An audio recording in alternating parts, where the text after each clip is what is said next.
Hello and welcome to Searching for Pixels. My guest today joined YouTube in August 2012.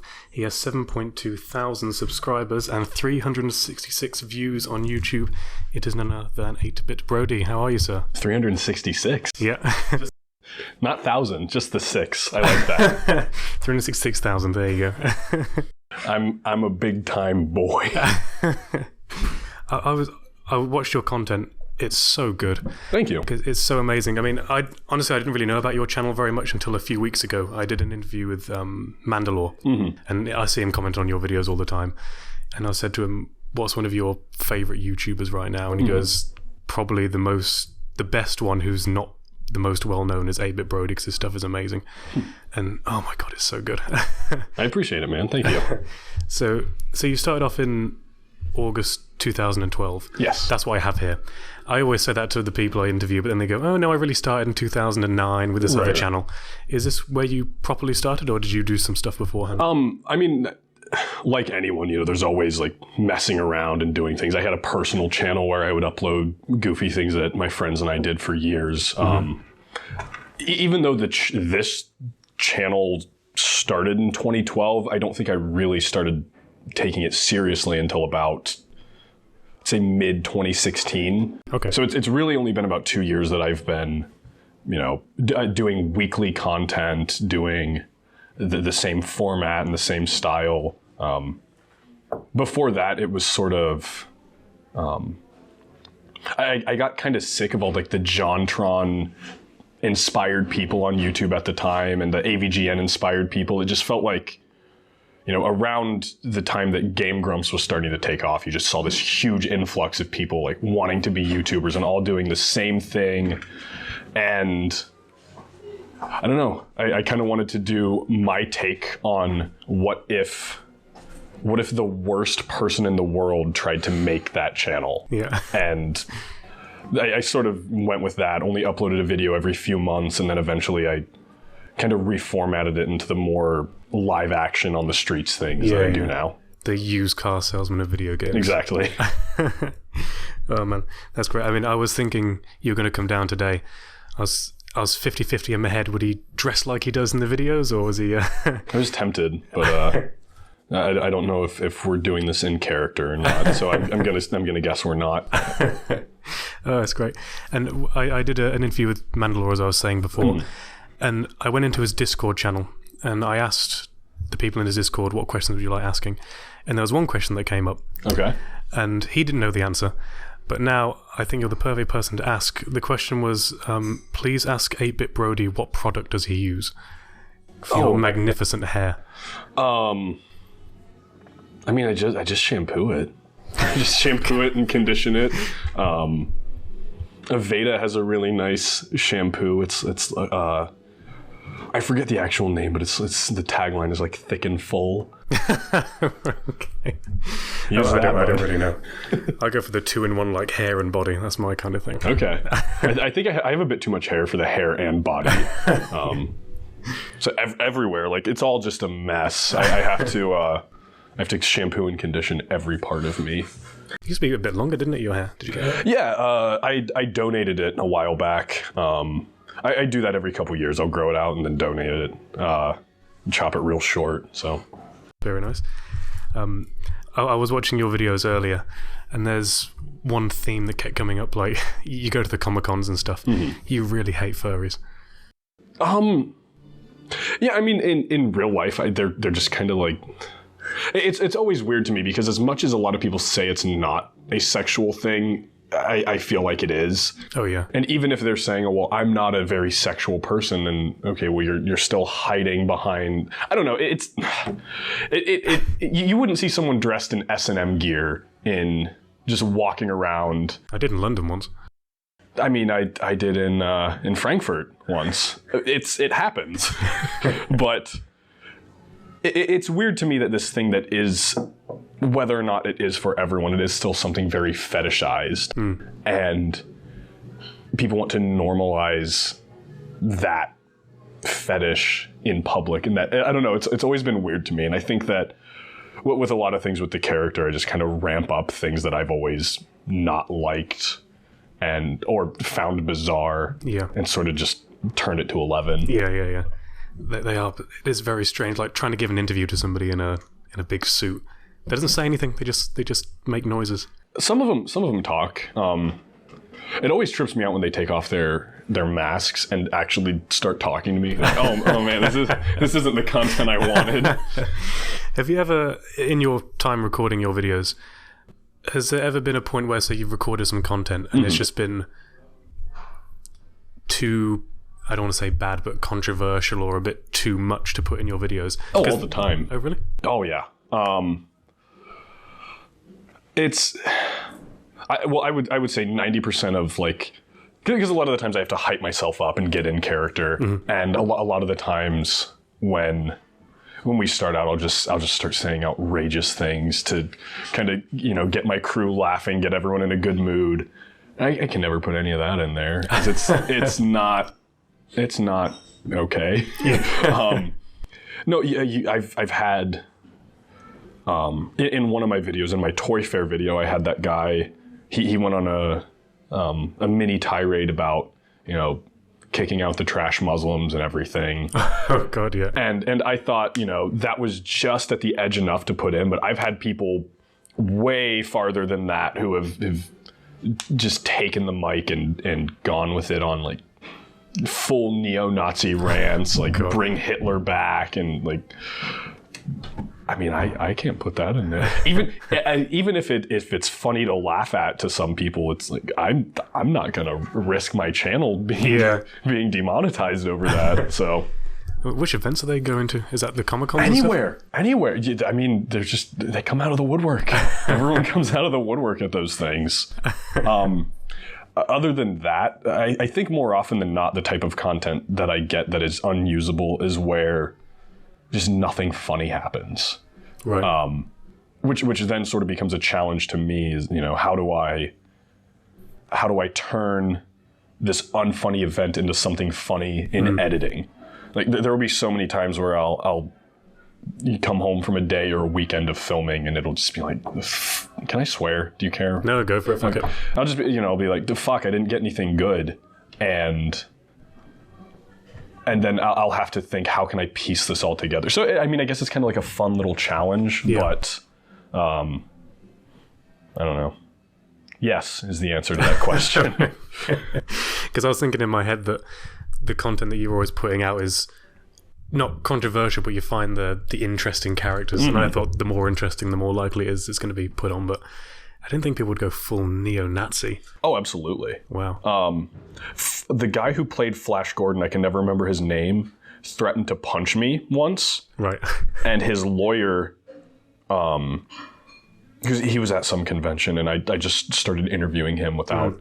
Because usually what I'll do is... I'll interview people, and then afterwards, once the cameras are off, I'll explain like, hey, this is what was going on. Is it cool if we use that? Here's a consent form. Are you cool? Like, and if they say no, then I just don't use it. Yep. But I went up to Flash Gordon, and he just started screaming to turn the cameras off. His lawyer was there and started saying, if we use the footage, he's going to sue me. And I just stayed in character the whole time. And he got in my face and started threatening to punch, at which point, like, the crew that was with me kind of shut everything off. And they're like, Brody, maybe we should actually, like, Flash Gordon's going to punch you in the face and you're going to, like, we need to stop. But other than that, other than Flash Gordon and the neo-Nazis, I use just about anything. That's great. And so say you go to a convention for a day or a weekend. Right. It varies. How long would that take you to... You get all your footage, you take it back. Do you do all the editing yourself? Yes, I do. And how long would that take you? On a rough guess, because it would vary a lot. In terms of hours or... Yeah, just a general... It depends. I'd say anywhere from 20 to 80. I always try to get everything out, like, for a convention by the next week. Gotcha. Okay. So... It really depends. If the footage is good and I don't have to do a lot of, like, jokes in the editing, then it obviously goes a lot smoother. Like the video I put up this past week, I didn't really have to do a whole lot of editing because I'm in the process of making another video. Yep. And then I sort of got this email from someone who was not too happy with me. Okay. And I just thought it would be funny to, put what he sent me into a video and kind of show that to people. So that didn't really take a lot of editing. I think that was maybe like 30 minutes. Okay. And how often do you get emails like that? So say you've gone out and you've done some recording. Mm-hmm. Are people usually pretty open to saying, yeah, you can use me in the video? Or... Yeah. I think once people realize that, that it's all good fun, they stop caring. Yeah. But honestly, I don't really get a lot of emails or messages of people saying not to use them or that they're mad or anything. When that whole thing was going on with, I think it was January with Colossal Con. Yep. I did have a few people that were in some of my other videos started going through and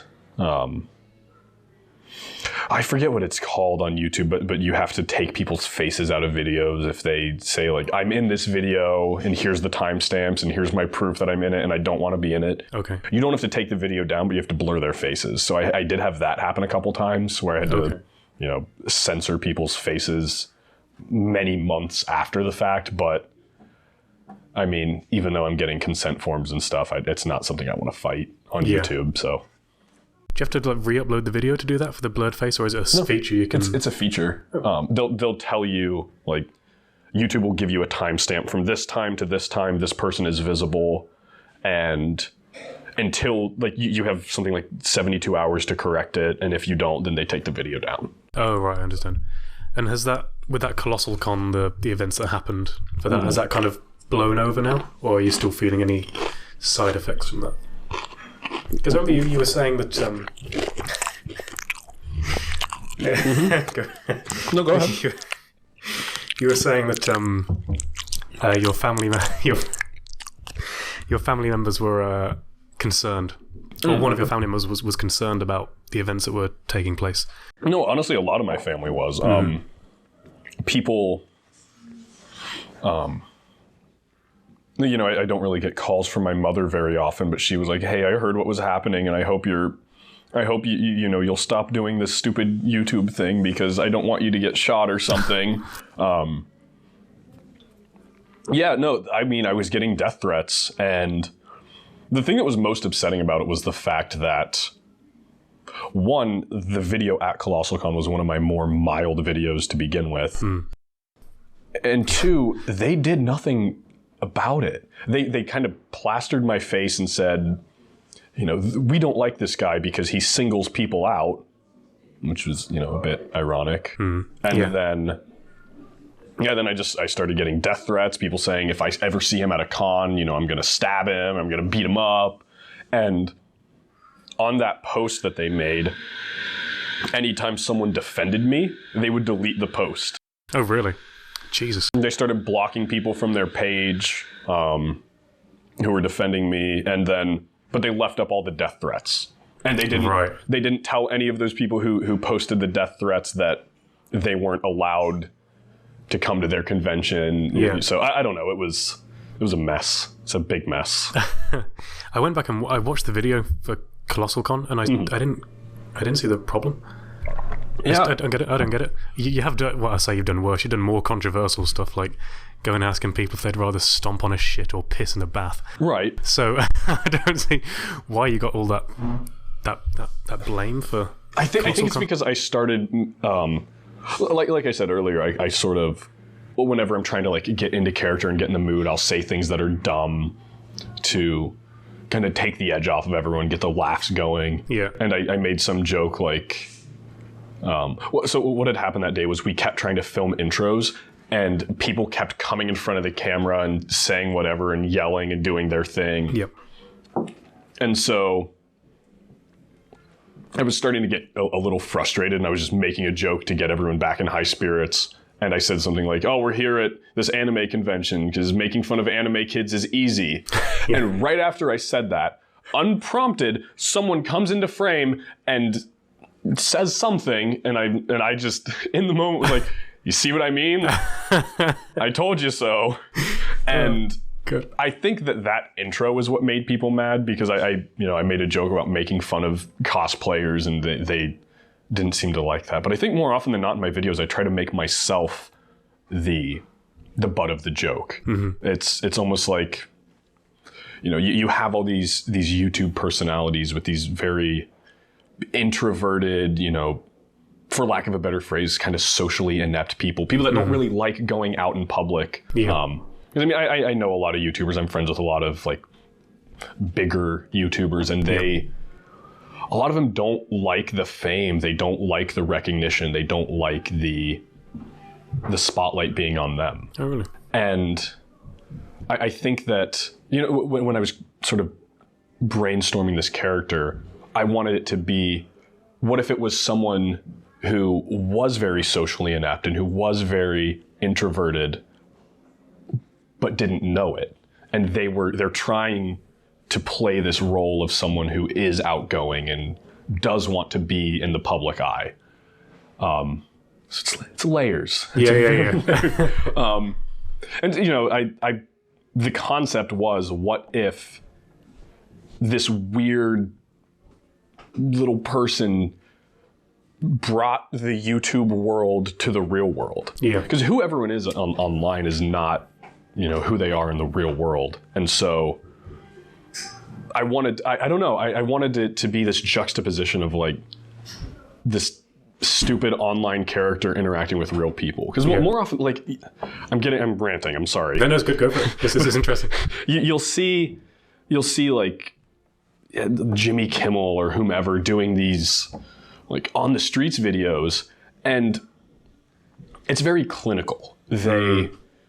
They select members of the public that they know will work for the joke they're trying to make. They'll probably have dozens of hours of footage and only show you 2 or 3 minutes of the people that, are interacting in the way they want them to. But I like to show people that don't get what I'm doing, that don't like what I'm doing. Because I think it's easier to self-insert, like, oh man, it would be so uncomfortable for me if some random guy in a 70s outfit and huge sideburns just shows up and starts, starts asking me questions about poop and pee. That would be strange. I think it makes it more relatable that way. Yeah, how tall is your dad? Right. It works quite well. Oh. So your videos are about, say, 5 minutes long-ish. They vary quite a lot, but... Yeah. I try to shoot for around, like, 7 minutes when I'm making a convention video. Okay. It really depends. I'm not focused. Okay. It's avant-garde. It's experimental. And how much content would you cut from your production? So say, do you film for the whole day and then you'd pick the... sort of like what I said with the Jimmy Kimmel thing. I'll get dozens of hours and then trim it down to a few minutes. Yep. But you pick the people who aren't in on the joke rather than they are. Or just, pick the best of those people. Pick... Because there will be gags that I'll do that just will fall flat. Like I'll spend half a day saying like, oh, I think this question's really funny, or I think this thing's really funny, and I'll watch the video and like the dailies, if you will, and it's just boring. Lots of footage of me just walking around. Yeah. Because once I'm in character, the cameras just keep rolling. Right. Okay. So, yeah, it's tough to weed through all of it, but I don't know. So, and you're obviously the main face of the show, the channel. What can you tell us about the crew that helps you? Is it how many people, and do they have certain jobs? It's variable. Usually, like a full crew would be a guy on lights. Okay. A guy on sound. Yep. Usually checking my mic. Sometimes I'll have a boom operator as well. I think the fullest crew I did was my Smash Mouth video, because I had 2 cameras, a guy running sound, a guy on boom, and then another guy on lights. So that would have been a 5-person crew, which Usually it's anywhere from, depending on the video, 1 to 5 people, I guess. Okay. So. And are they friends or are they hired in or? Again, it depends on the video. Okay. Sometimes I'll hire people in, but more often than not, if it's like a last minute thing, I have plenty of friends that know how to operate the equipment, and we can just sort of wing it. Oh, right, gotcha. So you do these videos very regularly. What do you do for a day job outside of the channel? Or is this now your full-time thing? It is. I don't make a lot of money. I'm very small still. I mean, I've always been into like fixing things and selling them. So like I'll buy broken consoles and sell them. For a long time, I was a game vendor at conventions. Oh, really? Oh, nice. Which is why another reason why I started to get into it, because I would see all these characters and I thought, like, man, I gotta get in on that. I mean, other than just flipping things on Craigslist, this is my job. Oh, very nice. And was there a point in your the production of your channel that you noticed different, like, big increases in subscribers and views? Was there a point where it kind of changed to, okay, I can start doing this full time now, or start trying to do this full time? Yeah, I think, as I said earlier, knowing a lot of bigger channels has helped. Certain people will give me shout outs or, talk about my content on their channels. And that really, anytime that happens, I always see a little spike. Yep. I think the biggest one did come from the whole Colossal Con thing, ironically, because they were trying to have people not interact with me, but it just made me more popular, I guess. No, honestly, I probably shouldn't have ever tried to do this as a job. I'm not big enough at all. I've been very lucky to have like a group of people that are supportive, like people on Patreon and everything. It helps a lot. Whenever I stream, people always tend to donate a bit of money, and that helps. But yeah, I mean, don't do it. Don't try to do it. If you're not, I think if anything, if you're not already making enough money from YouTube for it to be a full-time job, then don't try. It was not a good idea. I mean, I guess it was though. It's allowed me the freedom to. I can do anything. I can travel anywhere, and I have no ties to a job at home, which is nice. Because it gives me the freedom to go to whichever convention I want, whenever I want, without having to worry about requesting time off work. Oh yeah. I might not always have the money to go to those conventions, but I don't know. You just sort of make do. I'm like a homeless wanderer, I guess. I'm not homeless. Homeless car seller in video games. And with the channel as well, you've also been collecting games for a long time. Is that right? Yeah. Yeah. Are you still doing that? Is that still a hobby of yours, or is that kind of died down a bit with the? It is. I'm running out of things to collect. Like I had a very specific set list of things that I wanted. I've never been a fan of like completionists, people who want every game on every system, or even every game for a few systems. I've always wanted just games that I think are good and that I want to play. Right. So I'm kind of running out. Right. Okay. So is that more the classic games or the newer ones, or a bit of everything? And everything. There aren't as many newer games that interest me, though, unfortunately. I wish there were. I'm really excited for EDF 5. That's coming this year to the States, to all of North America. EDF 5? Earth Defense Force, you know those games? Is that with the big, like, ants and the big... They're great. I remember that was on the 360 the first time I saw that one.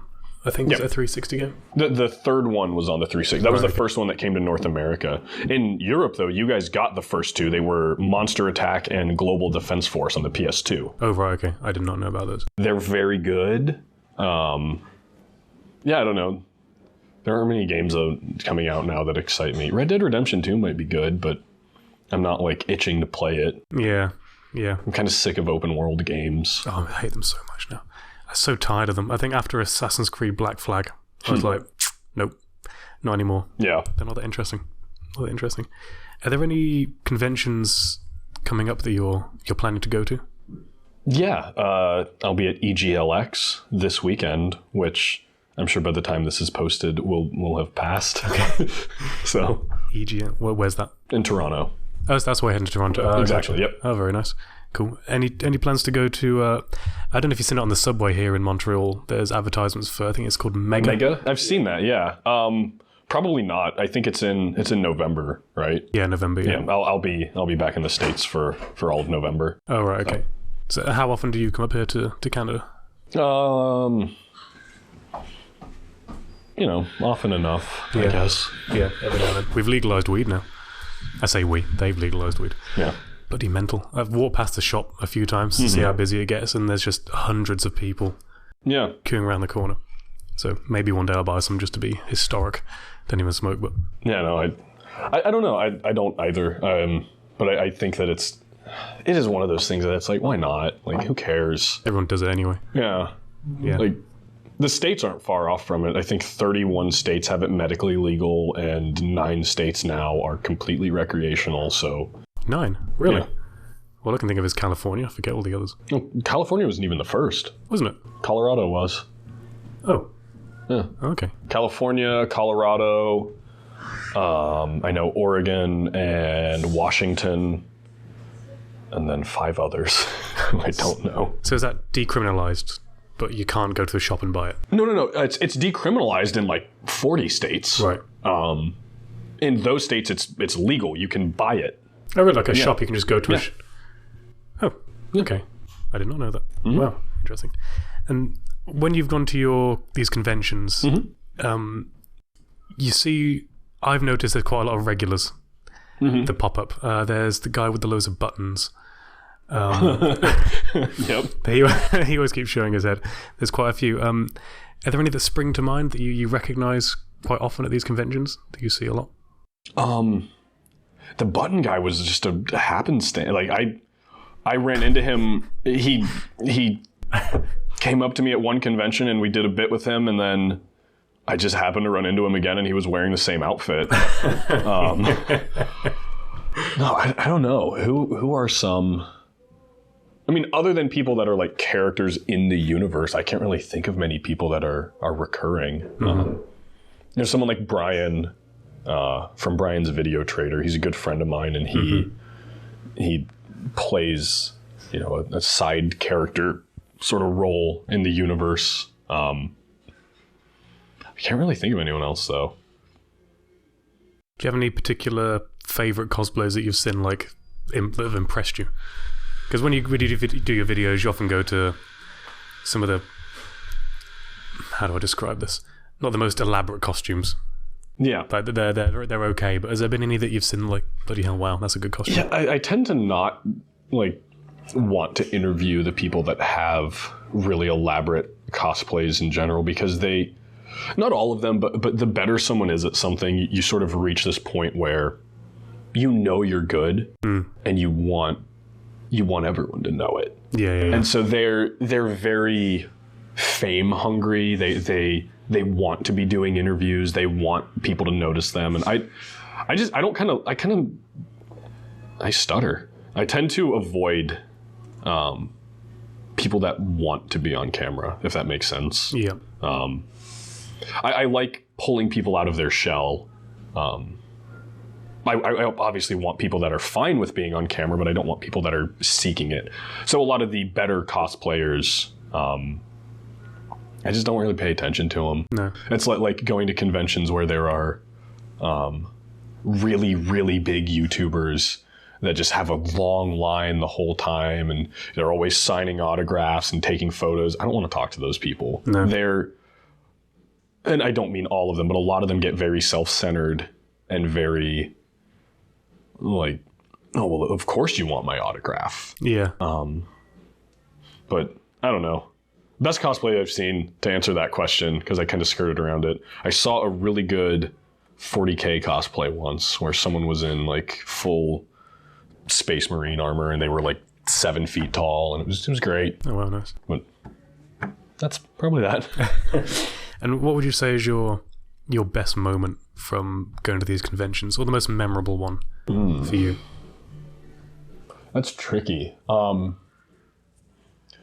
know one that V seems to like a lot is when I called Gaijin Goomba a bitch. He doesn't like me anymore. Okay. So probably that. Great. And a least favorite moment? That's tricky. I was pretty disappointed when I met Charles Martinet. He didn't want to do an interview. Oh, right. I mean, I get it. He was, he was busy and stuff was going on for him, but I asked him for a quick interview and he didn't want to. He wasn't impolite about it or anything. He just, didn't have the time. And that was sort of a disappointment. Mm-hmm. Other than that, though, I mean, I don't really have any moments that are I would have least favorite conventions. There are absolutely conventions, which I don't want to say that I would never want to go back to because they were just awful and empty and nobody was funny. The one in Canada. I'm not going to say which ones. But yeah, I think more than anything, there are never like specific moments that are upsetting or anything. It's sort of whole days where it's just like nothing happened. I don't know. My very first Too Many Games video, that's probably a bad moment because that was probably one of the best videos I filmed, but I wasn't able to do anything with it because my audio recorder. So I film on a camera and then I usually have a separate audio recorder. Yeah. The audio recorder, for some reason, all of the files got corrupted. So I had to use the on-camera audio, and this was back before I had like a good shotgun mic and before I even had a good camera at all. Yeah. And I couldn't use most of it. There was too much feedback and noise from the crowds. Even what I did use was barely audible, and I had to subtitle it still. So that was a bummer. Maybe one day I'll contact all the people that were in it and have them redub their parts and remake that video. With your character, he's as you were describing earlier, he's somebody who wants to be in these socials, like he wants to be popular but can't really quite do it. And that kind of helps you get away with a lot of the jokes that you go for. Yeah. Is there any time you've gone for a joke and it just didn't work? Yeah, I think my whole channel is that. No, I can think of one in particular that was really bad. Mm-hmm. I put out a video that was sort of, it was called like The Problem with YouTube Gamers. Okay. And it was all very tongue-in-cheek and sarcastic, and I like throughout the video, I was mostly making fun of myself, but there were a couple points where I would like make a little jab at people that I knew. Mm-hmm. And there was one person in particular who thought the whole video was about them. Okay. And they have since like blocked all contact with me. They've stopped talking to me, and I don't want to call them out or say who it was, but yeah, to this day, I feel bad that I wasn't able to like explain to them like, this was a joke. This was a spoof. But other than that, jokes that don't hit, I mean, I edit them out. That's the channel. Yeah. Because I was watching one video you did about, I'd say it's controversial, the one about piracy. Mm-hmm. That one got quite a few interesting comments. Yeah, no one liked that one. No one. It's a fair point, though. The point you made was fair. Here's the thing with that one. It's upsetting. My watch time on that at 0. When the video people paused it. I'm at 90% at 0 seconds, which means 10% of people didn't watch past 0 seconds. Wow. Yeah. By a minute, I'm down to 30% of people still watching it. And by like minute 4 or 5, it's down to like 10%. So 90% of people didn't even watch half the video. The point that I was making, I don't give a shit about these big companies. I don't care about like the morality of piracy. Because personally, I don't think it's super immoral. You're not really taking anything from them. But the point I was making is legally, they have the right to do what they're doing. Jim Sterling was encouraging theft, legal theft.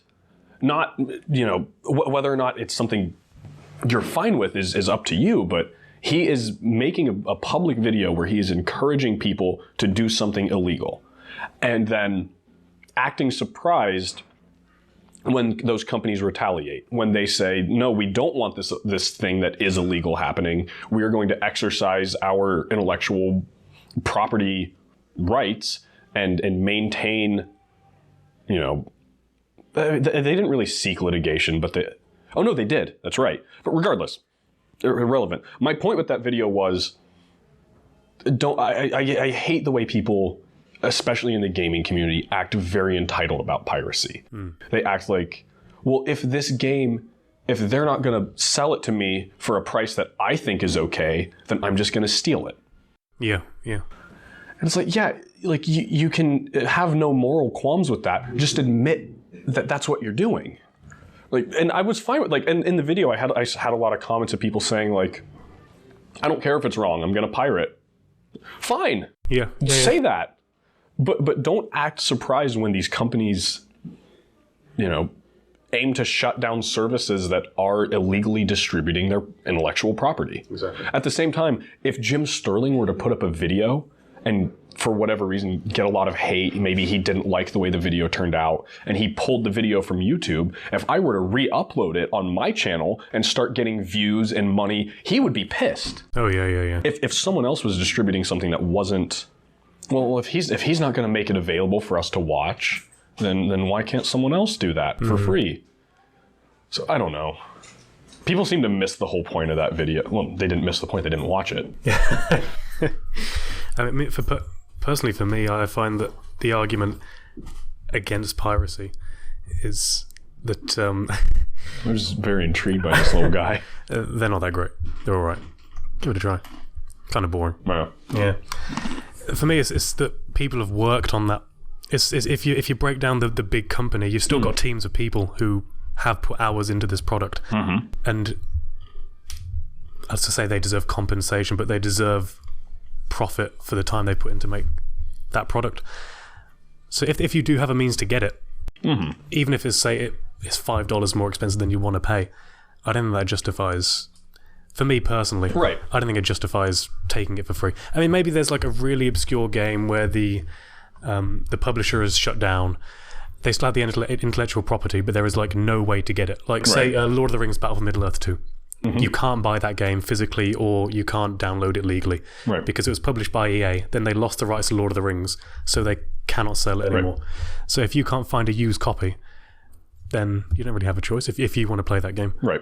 No, I mean there's plenty of examples like that, but at the same time, whether or not you think it's okay doesn't make you entitled to it. Yeah. You can't, like, morally, if you don't want to spend, $1,000 for a cartridge of Little Samson, fine, I get that. Yeah. But acknowledge that you don't want to spend that money. Like, I don't know. People's, like, and another thing, the thing that pissed me off the most was everyone was talking about video game preservation. It's such a facade. They just want to play those games. Oh, yeah. There was a 4chan thread about me because of that video, and I jumped in the thread and I was talking to them, what if there was a museum that existed? And there are a few. What if there was a museum that existed that did have every game ever made? And for a $5 admission to the museum, they'll give any person access to any game they want. And people were like, well, what if I don't live near the museum? Well, what if I don't have the $5 that day and I just want to go in and play a game? Okay, then you don't care about preservation because those games are still available. They're not being lost to time. It's I don't know. Like, fuck, I don't care if people pirate. I don't give a shit. Just pirate stuff, but don't act like you deserve to pirate it. Yeah. That's where I get upset. Yeah. It's strange. It seems like it's only really in the gaming community that that rears its head, But maybe with films as well. But that's more just like because it's free and quick for films. Yeah, I mean, I think people with films, like if it's not on Netflix, I'll just go to the Pirate Bay. Yeah. I don't know. At the same time, though, like, it's the only thing that bothers me about it is people acting like they should be allowed to do that. Mm-hmm. Like, morally, it's fine. You're probably not hurting these corporations whatsoever, or the people that worked on it, by taking this game ROM or this movie MKV file. Yeah. You're not hurting anyone. Disney's not going to be hurt if you download Solo from the Pirate Bay. Yeah. But if Disney suddenly, tracks down everyone who's uploading their files and gives them a cease and desist or does seek litigation, don't act like there's some big monster because they're within their legal rights. If you have problems with copyright law, talk to your congressmen, your senators, change copyright law. Don't just sit on the internet and say, yeah, well, copyright law is stupid, so I should be allowed to do it. Okay, like, yeah, okay, like maybe you think drinking and driving is stupid, but it's still the law. Yeah, exactly. I know that's not a fair comparison. Yeah. Jaywalking, then, like, oh, yeah, jaywalking. I mean, I do too, but again, if you have a problem with it, don't say, well, I think that we should be allowed to jaywalk, so I'm just going to do it. Yeah, exactly. You're still breaking the law. If you have a problem with it, then talk to your city council and say, maybe we should have more pedestrian crosses. Yeah. Maybe I should be allowed to jaywalk at certain times if there aren't cars on the road, whatever. But acknowledge that insect. If something is illegal, regardless of what you think about it morally, it is still illegal. Yep. You can't take the law into your own hands at that point just because you disagree with it. Like, they're all acting like they're Robin Hood and they're not. Yeah, exactly. And that's the thing that's the most upsetting. Whatever. Games are stupid. Cancel games. That's how I feel about it. A nutritious treat. You got apricots there. Oh, hell yeah. Oh, dearie me. You ever come to Anti-Cafe before? Mm-mm. No. It's pretty good. It's like an antipasta. Antipasta? Yeah. I forget what that word means. It's a type of pasta. I've heard of antipasta. You have or haven't? Haven't. Okay. Let me Google it. They have Wi-Fi here, so I'm able to tap into that. Yeah. And the password's Anti-Cafe. Yeah. It's a pretty cool place. You pay by like $3 an hour or something, and you can have as much as you want. $3 an hour? Like while you're here. Oh. So you can have as much food as drink, anything you want, and you just pay by the hour. Up to the maximum is like $10, so you could spend the whole day here and it would cost you, with tax, like $12 or something like that. That's a pretty cool idea. It's good. It's good if you're somewhere for a long time. Yeah. Well, if I didn't pay, is that a problem? I just kind of walked in. That's what you're supposed to do. Then when you leave, you say when you leave and they calculate the time. Then you pay. Okay. Antipasto is the traditional first course of a formal Italian meal. Okay. Also known as antipasta. Oh, I didn't know that one before. Oh, man.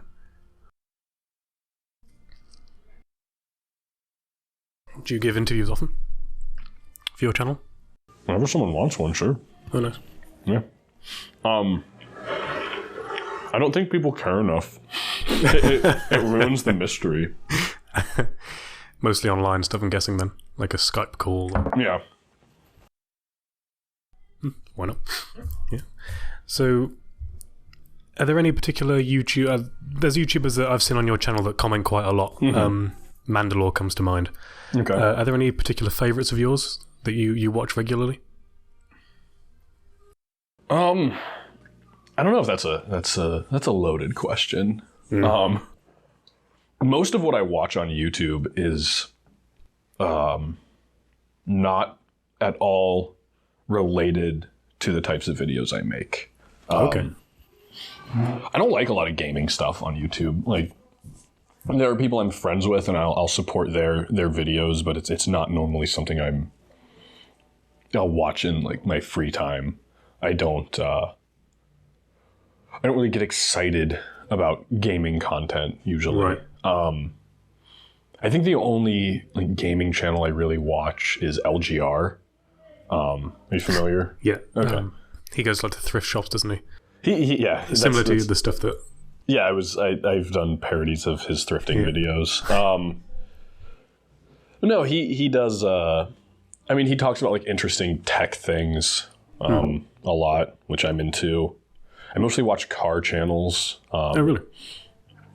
Mighty Car Mods is a big one. I love them. I've been watching these Irish guys. Juiceboxforyou.com is their YouTube channel. Right.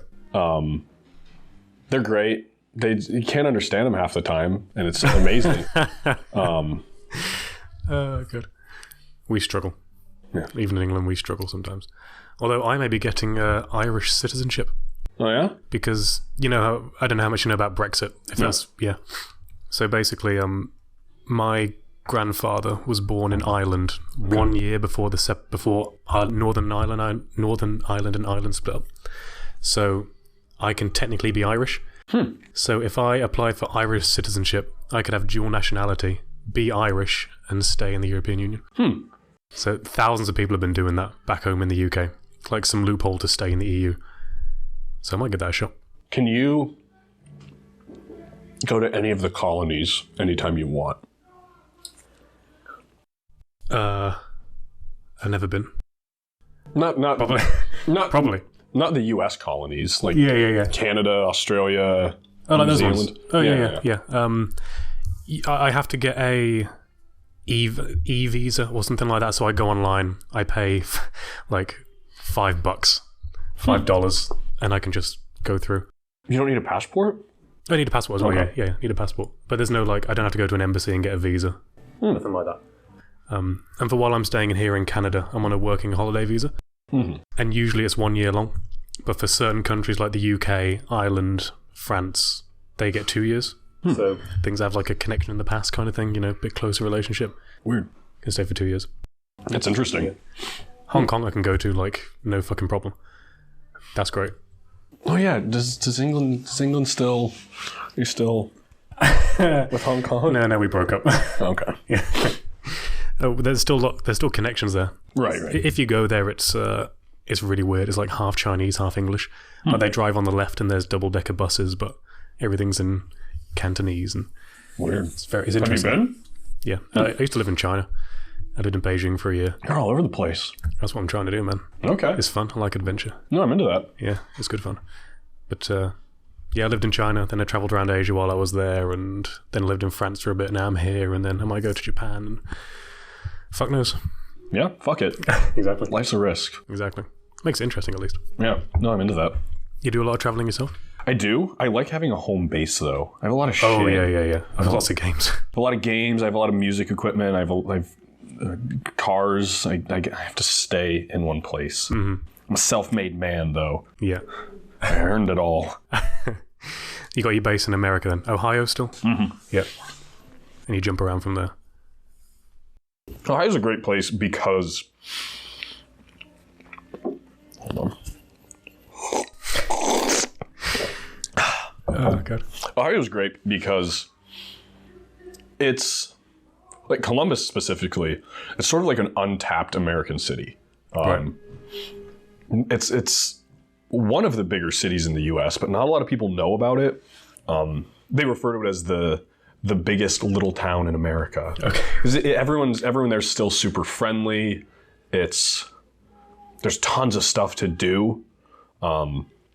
Being in Columbus, you're an hour and a half from Cleveland, where there's a ton of things to do. You're an hour and a half from Sandusky, where there's a ton, like amusement parks and water parks, and you're an hour and a half from Cincinnati, where there's more amusement parks, and it's another big city. And you're right across from Kentucky at that point. There's a ton of things to do there. You're 3 hours from Detroit, 3 hours from Pittsburgh, 3 hours from Indianapolis.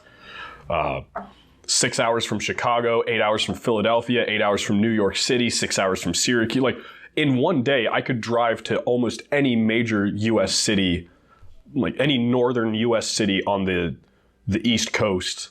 Okay. It's like I can just get there. Yeah. Whereas if I lived in Philadelphia, boy, I would never want to drive to Chicago. That'd be awful. Yeah. That'd be more than half a day.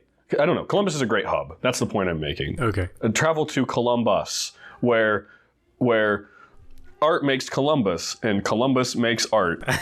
That's this new advertising thing they've been pushing. Yeah, it's fine. I did like that video you made when you came to Montreal and just gave people Pepsi. That was a good one. I have a sequel filmed, but I'm waiting for the right time to release it. Oh, right, okay. Was it Coke or? No. It's, let's just say, I want to be as vague as possible because I don't want the video spoiled. Okay.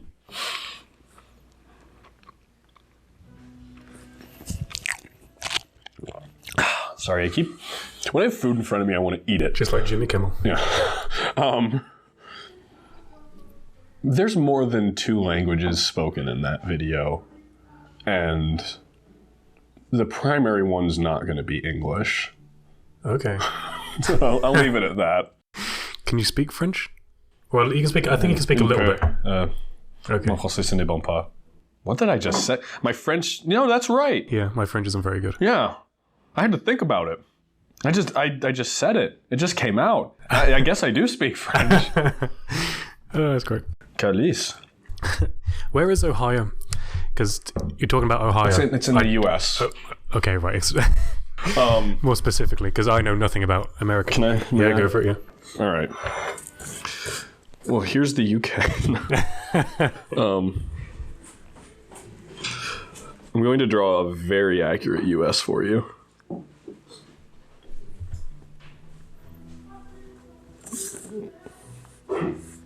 That's pretty good. I know.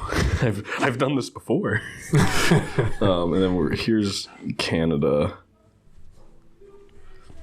All right. Yeah. So Montreal's about here. Okay. Toronto's about here. Yep. Ohio is here. I maybe need to add a little more to the East Coast, but Ohio's right here. So the Great Lakes. Here's Michigan. Oh, okay. Right, gotcha. I got a friend who lives around the Great Lakes in Fond du Lac. Oh, God, what state is it? I think the closest airport is Chicago. Oh, so maybe Illinois. Further that way. Illinois over here. Or Minnesota's here. Illinois, I don't know. It's no longer to scale. Can you sign it for me?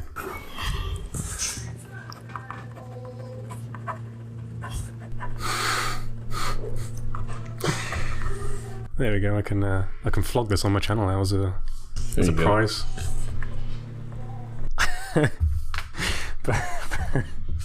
Perfect. There you go. Perfect. How much is it worth? Although if I do flog it, what's the other side? It's my insurance policy. Oh, my health insurance policy. It's just the details. Oh, okay. I didn't have any paper. There you go. I can put that on eBay now. Yeah. Oh, God. You got someone to read that at a convention, didn't you? Mm-hmm. That's my go-to thing. Because it seems so innocent at first, and it's not. Much like the character you play. Oh, there we go. So, at the moment in your channel, you're doing there's lots of conventions. There's, you talk about certain topics every now and then as well. Mm-hmm. Going forward in the future, is there a particular branch you want to go down with your channel? Is there something new you want to try? Or are there ideas in your head that you're thinking of? Yeah, I have a couple ideas.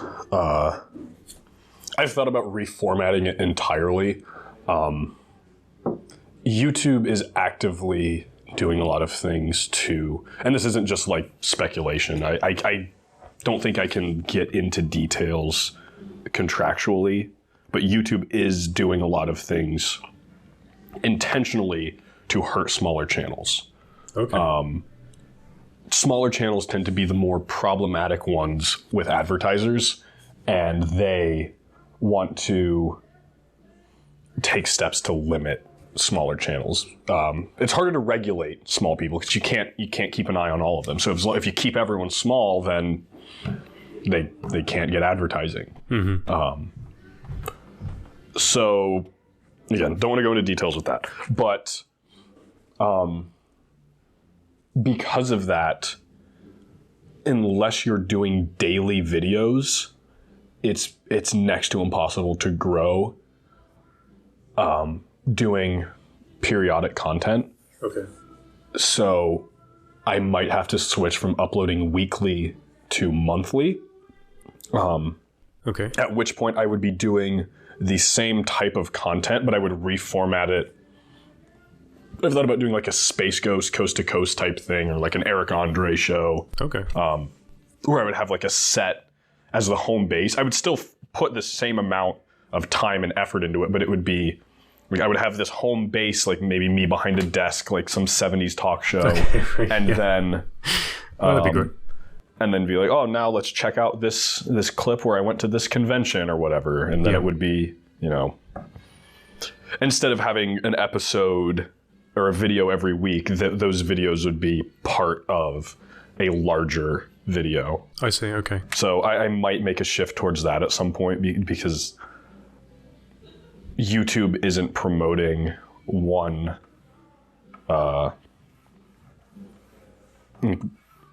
What am I saying? I lost my train of thought. I started thinking about antipasta again. YouTube doesn't promote your videos if no one's watching them, if that makes sense. Right, yeah. And so, like, I've had a lot of people that I know in real life, you know, family members or friends, other YouTubers will say, "Yeah, man, you haven't been uploading for a while. What's going on?" I haven't missed a weekly upload in over 2 years. Yeah, yeah. But some people think I haven't uploaded in months.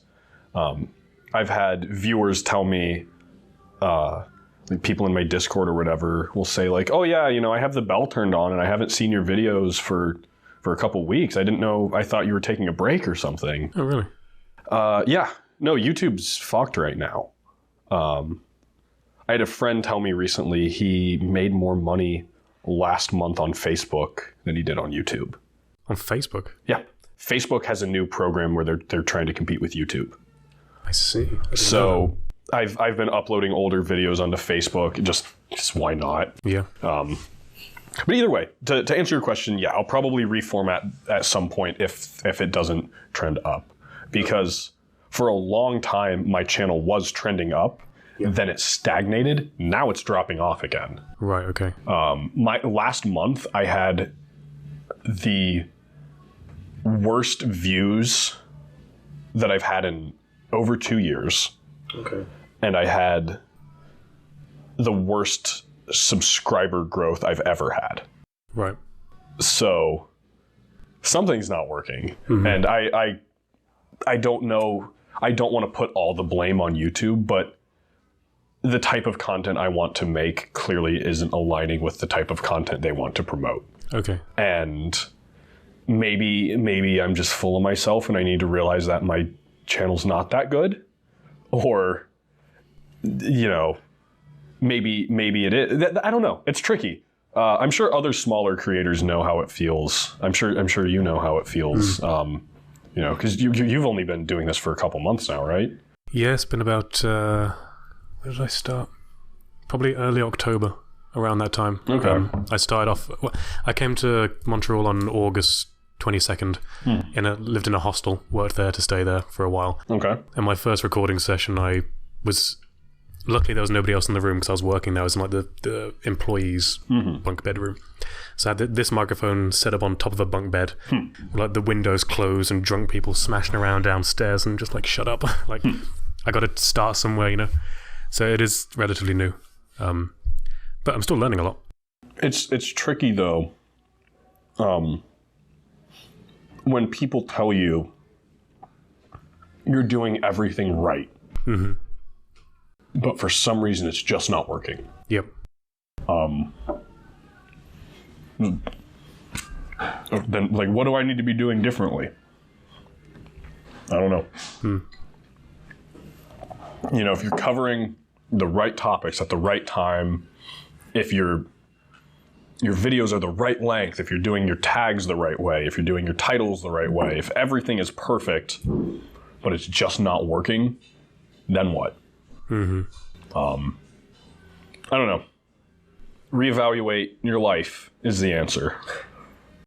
And with this talk show thing, yeah. Would it be like just saying, "Oh, here we are at this expo," or would you say have guests coming in as well? Yeah, I mean, more versatile in that kind of regard. I like I said, I was thinking like a Space Ghost or Eric Andre type thing. So yeah, I think it'd be fun to have guests, have different like recurring segments.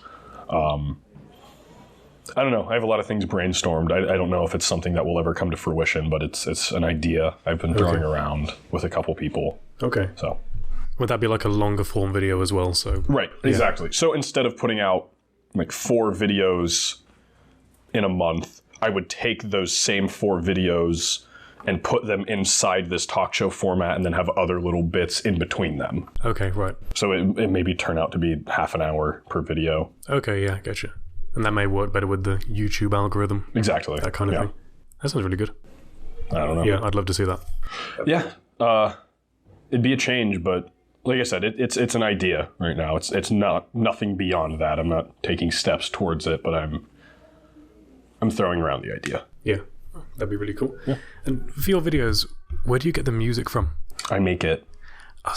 Yeah, because you get like some classic tunes, but digitize them in a way. Mm-hmm. So do you run it through a filter, or do you actually compose it? Or it depends. Sometimes, usually what I'll do is I'll pull up like sheet music for it, and if I want to be really lazy, I'll just convert the sheet music into MIDI and then dump that through an 8-bit program. Okay. If I want to take time and make it sound good, though, then I'll... I almost always start with the sheet music and then just kind of go from there. Converting sheet music to MIDI is usually the best way to start, and then just using like a MIDI editor to either add in bass lines or tweak this, tweak that. So I don't really think it's fair to say I make it, but I arrange it. Okay. If I just flat out cannot find something, though, I'll see if anyone else has made it. There was one, I wanted to do a Little Dicky song for a video, which, why the fuck would there be sheet music for Little Dicky? There isn't.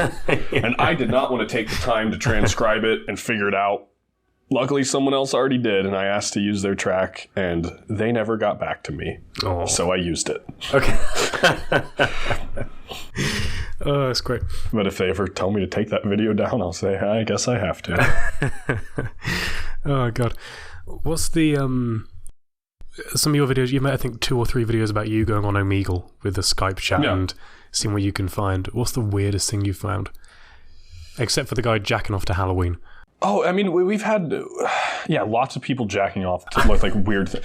The thing that weirds me out about Omegle is I don't understand when people put in, like, tits as an interest. And it's like, what are you're expecting, like, a girl to also be like, yeah, I'm interested in tits. Here they are. Yeah.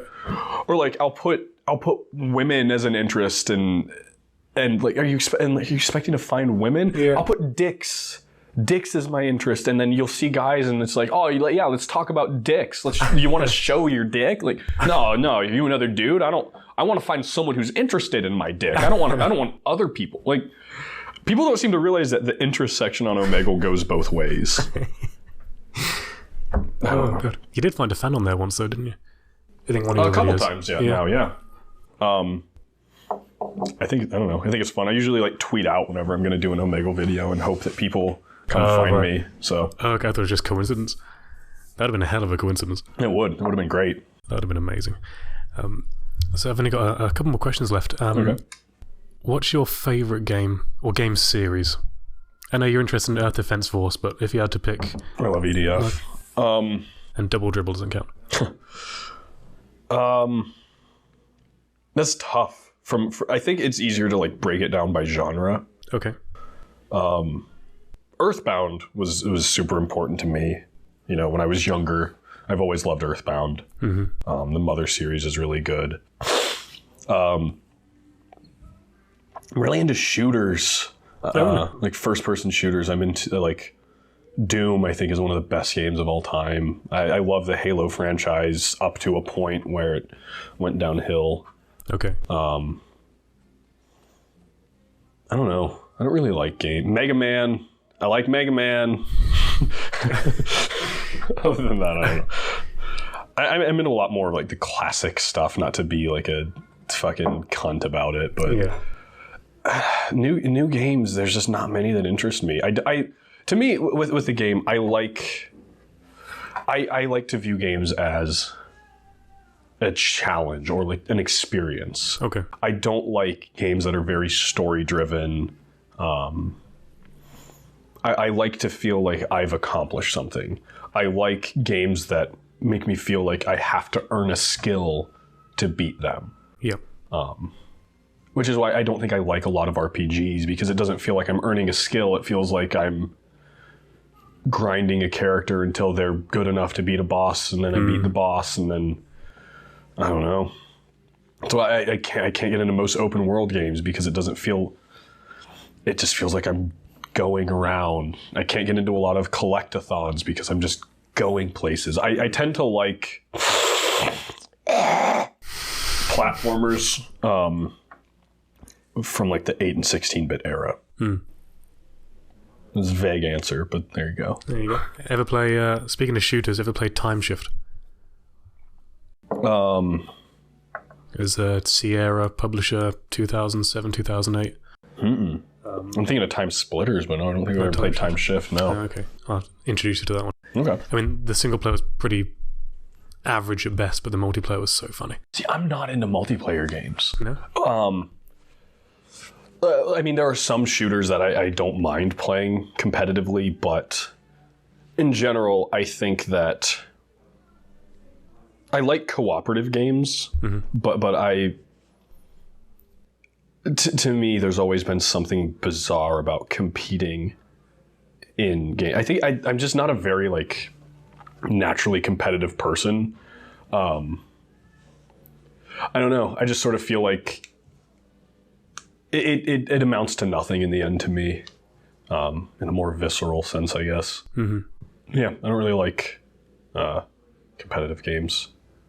What was good about the competitive aspects of Time Shift? Oh, it was just funny. It was basically it was an arena shooter in a way. Okay. But you had grenades you could throw that would either slow down time, stop time, or reverse time. So you could throw a stop time grenade at someone's feet, just unload bullets into like this semicircle that's around them. Then it disappears and the bullets just hit them in the face. But it was just pretty funny. Like if someone tries to snipe you, throw down a reverse time grenade, they shoot it and it hits them back. So the single player was boring, to be honest. I'm playing it now. It's like 5 out of 10 or something. But it's about basically someone goes back in time and becomes like time-powered Hitler. But it's not very good. But the multiplayer was bloody funny. No, it sounds interesting. Yeah. I tend to prefer arena shooters. I'm playing a lot of old LucasArts games, getting back into those, because I don't know, I feel like for console games I've just sort of played almost everything in my collection, and I'm kind of running out of things to play, and I'm going back through. I played a lot of those games back in the 90s, but I'm going back through and like rediscovering them, if you will. A lot of them are dumb. I'm on Monkey Island 2 right now, and there's a lot of just dumb moments. Yeah. It's a very funny game, but there's things that you just never think to do. I hate having to resort to a guide, but I find more often than not in this one I am. Oh yeah. I'll just get stuck.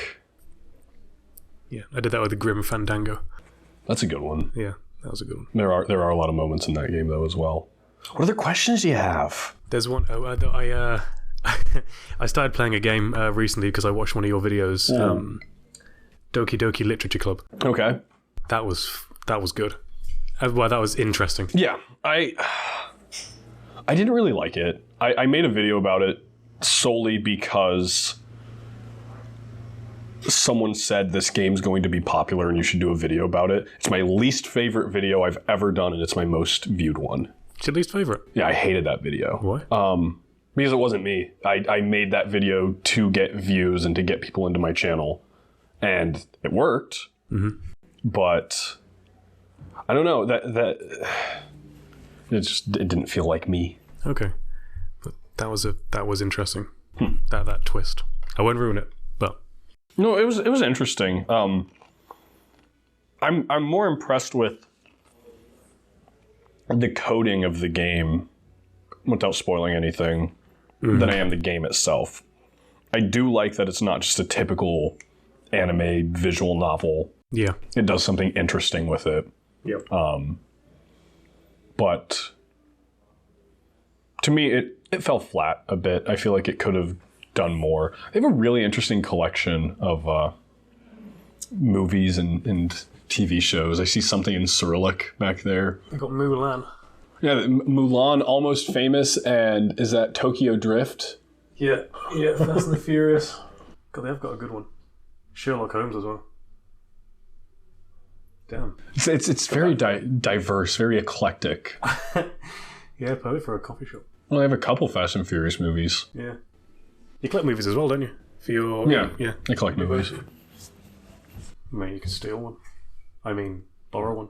I'm not going to steal or borrow any of their movies. Great. Awesome. Well, yeah, I think that's it for now. Okay.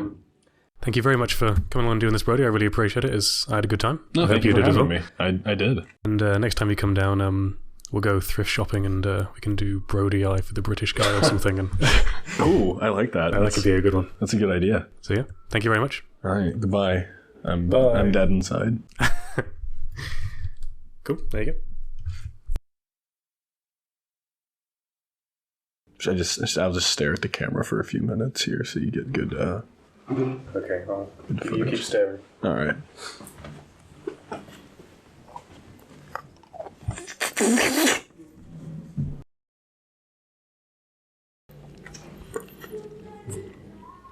Searching for pixels, more like sucking these dixels.